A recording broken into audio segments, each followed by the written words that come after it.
Olá, crianças, sejam bem-vindos à nossa aula de geografia de hoje. Como estão vocês? Espero que estejam todos bem. Crianças, hoje nós vamos aprender a nos localizar no município. Quais são as ferramentas que a gente pode utilizar para conseguir se orientar dentro do nosso espaço municipal, ok? Para isso, vamos precisar do nosso livro, tá bom? Na página 58. Vamos lá dar início à leitura do nosso livro. Representação espacial. Os bairros e os municípios podem ser representados em uma folha de papel por meio de plantas e mapas. Você estudou na unidade 1 que as fotografias aéreas são utilizadas para esse fim. Vamos entender melhor essas duas formas de representação espacial? Observe com atenção a planta abaixo. Então nós podemos ver aqui uma planta de parte do bairro de Copacabana, no município do Rio de Janeiro. As plantas são representações planas e detalhadas de uma superfície terrestre. Na planta acima, podemos ver as ruas e as praças que compõem o bairro de Copacabana, no Rio de Janeiro, e ainda localizar restaurantes, hotéis, escolas e uma estação de metrô. Então, crianças, as plantas são muito utilizadas, são comumente utilizadas. Por quê? Porque em uma planta você pode representar um enorme espaço e detalhá-la de maneira bem precisa, tá bom? Nós podemos observar aqui que essa pequena representação, esse pequeno espaço de Copacabana representado, nos apresenta elementos para entender como é essa planta, como é esse espaço geográfico. Vamos lá. Agora, observe os mapas abaixo. O município do Rio de Janeiro representado aqui no mapa. No caso, nós já não temos uma representação tão detalhada quanto na planta. Enquanto na planta nós podemos observar aqui as ruas, as áreas verdes, as áreas construídas, a praia, o hotel, enfim, nós temos representados elementos muito menores, relativamente menores do que no espaço do mapa aqui ao lado, que está representando o estado do Rio de Janeiro inteiro. Então nós vamos ver aqui apenas algumas cidades, algumas áreas representadas como o município do Rio de Janeiro, uma área bem grande representando o município do Rio de Janeiro e os outros municípios ao seu redor, como por exemplo Itaguaí, Queimados, Nova Iguaçu e etc. Na planta nós conseguíamos observar até mesmo as ruas, algumas ruas. Já aqui só conseguimos ver a diferença entre uma cidade e outra no mapa do Rio de Janeiro, ok? Vamos lá. E abaixo dele nós temos um mapa ainda maior, representando uma área ainda maior, que identifica o estado do Rio de Janeiro. Já não é mais o município do Rio de Janeiro, e sim o estado inteiro do Rio de Janeiro, dentro do espaço geográfico do Brasil, dentro do nosso país, ok? Olha só, crianças, vou dar um exemplo para vocês, representando como é que a gente faz para identificar os elementos do mapa. Aqui eu coloquei para representar um mapa da cidade de Manaus. Nós temos aqui alguns itens que nos ajudam a entender como é esse mapa. Nós temos aqui a Rosa dos Ventos, indicando as direções aonde se encontram cada um desses elementos do nosso mapa. Nós vamos colocar aqui a Rosa dos Ventos como localização geográfica. Nós temos uma legenda explicando, nós temos aqui o título do mapa, esse é o nosso título do mapa, que vai identificar sobre o que o mapa está falando. Então, cidade turística de Manaus. E nós temos a legenda, mostrando quais são os itens que nós vamos encontrar dentro do mapa. Vou colocar aqui, olha, agora sim, as partes de um mapa. Nós temos o título, que é falando sobre o que o mapa vai tratar. Nós temos a posição geográfica, que lá no nosso mapa anterior era a Rosa dos Ventos e aqui é simplesmente uma parte dela. Temos as coordenadas geográficas. Aqui nós temos paralelos e meridianos, mas essa parte ainda vocês não precisam entender.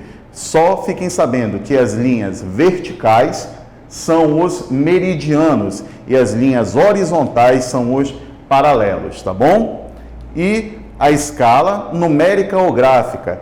que significa essa escala? Significa o quanto o mapa foi reduzido para que você possa observá-lo por completo. Vamos usar o exemplo aqui do livro, na página 58, primeiro a planta do bairro de Copacabana. Aqui, nessa planta, para cada centímetro representado na imagem, nós temos 115 metros, ou seja, para cada 1 centímetro no mapa, são 115 metros na vida real. Vamos agora na página 59, no município do Rio de Janeiro. No mapa do município do Rio de Janeiro, a escala foi de 1 centímetro para 5 quilômetros. Ou seja, se você pegasse uma régua em casa e medir quanto tem de uma ponta a outra, para cada 1 centímetro na régua, você vai multiplicar por 5 quilômetros na vida real. E no estado do Rio de Janeiro, representado no mapa 3, a escala utilizada foi, para cada 1 centímetro, 35 quilômetros dentro do espaço brasileiro, tá bom? Dentro do nosso mapa do Brasil, ok? Vamos lá agora na página 60, aprendendo a ler um mapa. Para compreender as informações de uma planta ou de um mapa, é preciso ler mais do que o título. Você percebeu isso? Quais elementos são essenciais para a leitura de plantas e mapas? É o que vamos ver a seguir.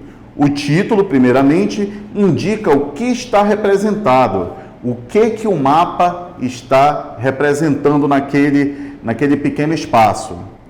Legenda explica o que cada símbolo ou cor da planta significa dentro desse mapa. Vamos lá. Observem a legenda aqui no bairro da Planta de Pasto de Copacabana. Vocês conseguem identificar, por exemplo, os hotéis através da legenda. Observem essa figura que se assemelha a uma cama. Essa cama está representando que naquele espaço existe um hotel, ok? Para uma pessoa que esteja viajando de uma outra cidade para conhecer o Rio de Janeiro, mais precisamente o bairro de Copacabana, ele vai saber aonde pode se hospedar, tá bom?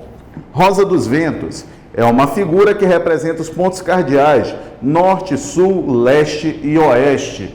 Crianças, sem essa representação, sem a representação da Rosa dos Ventos, é impossível você localizar se um determinado ponto está ao norte, ao sul, ao leste ou ao oeste, dentro dessa representação.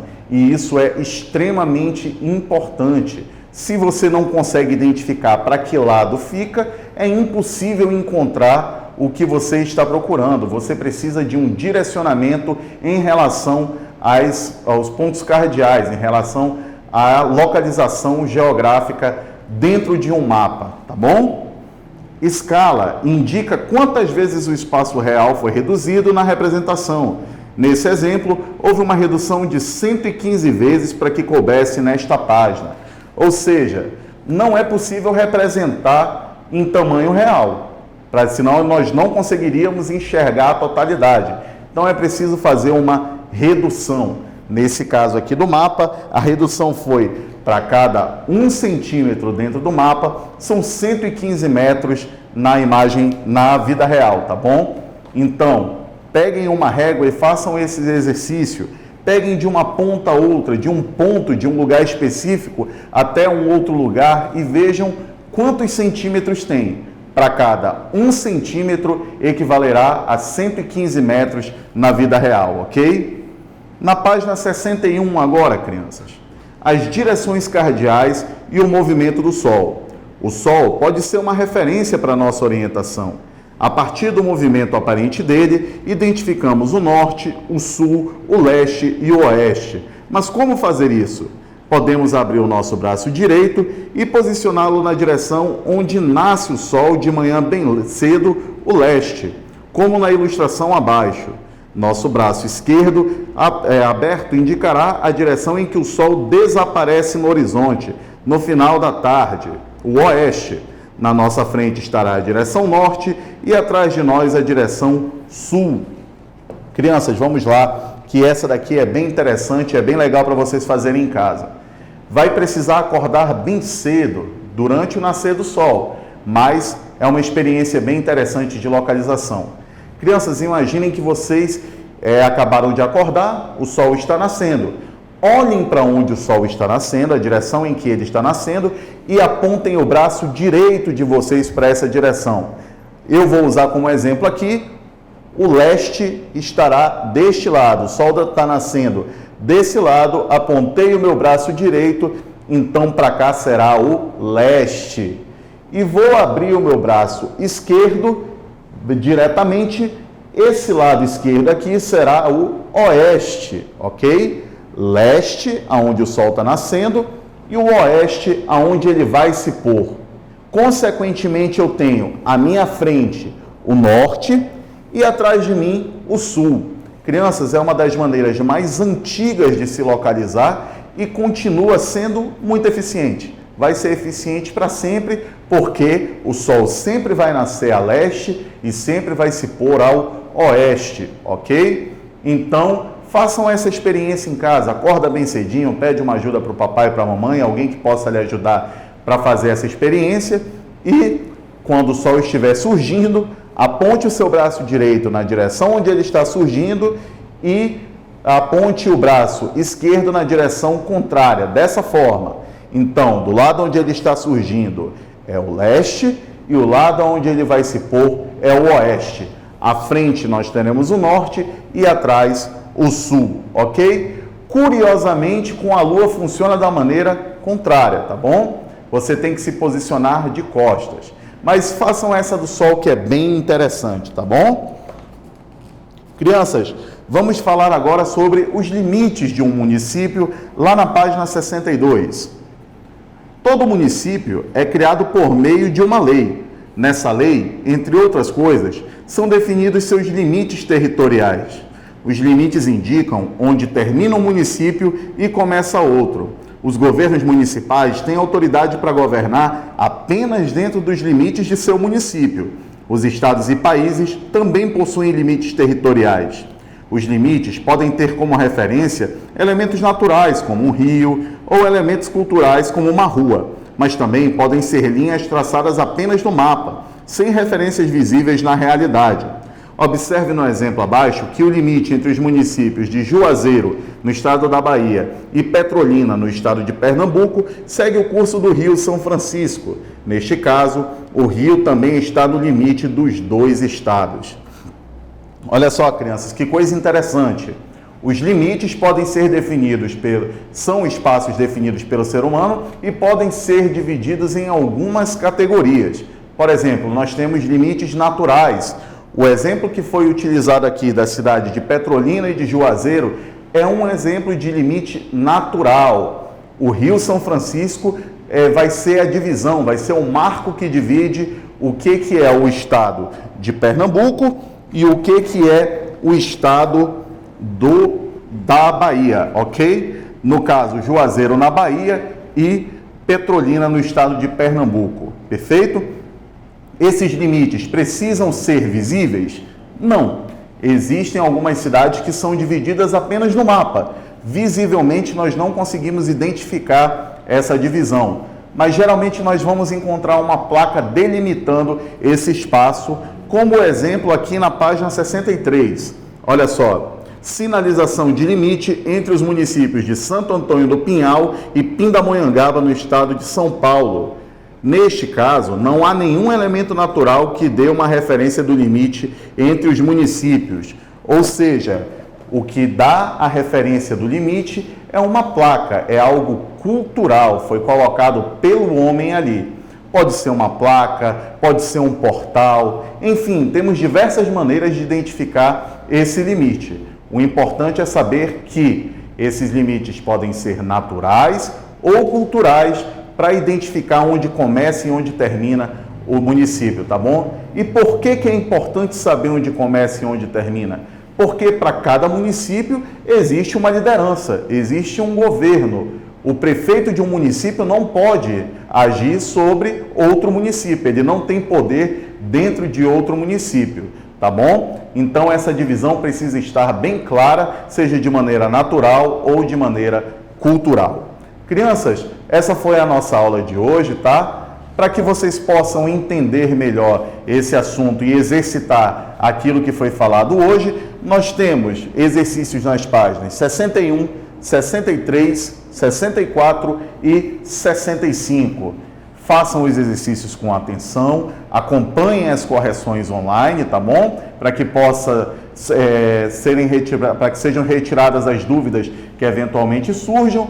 E crianças, participem da correção ao vivo, tá bom? É importante tirar todas as dúvidas para que vocês possam futuramente, assim que tudo voltar ao normal, estarem preparados para fazer os testes, tá bom? Vamos continuar dando atenção às nossas aulas e participando das correções. Crianças, muito obrigado pela participação de vocês, tá bom? Continuem participando das nossas aulas e nós nos vemos na próxima semana, na próxima aula, tá bom? Até mais, tchau, tchau.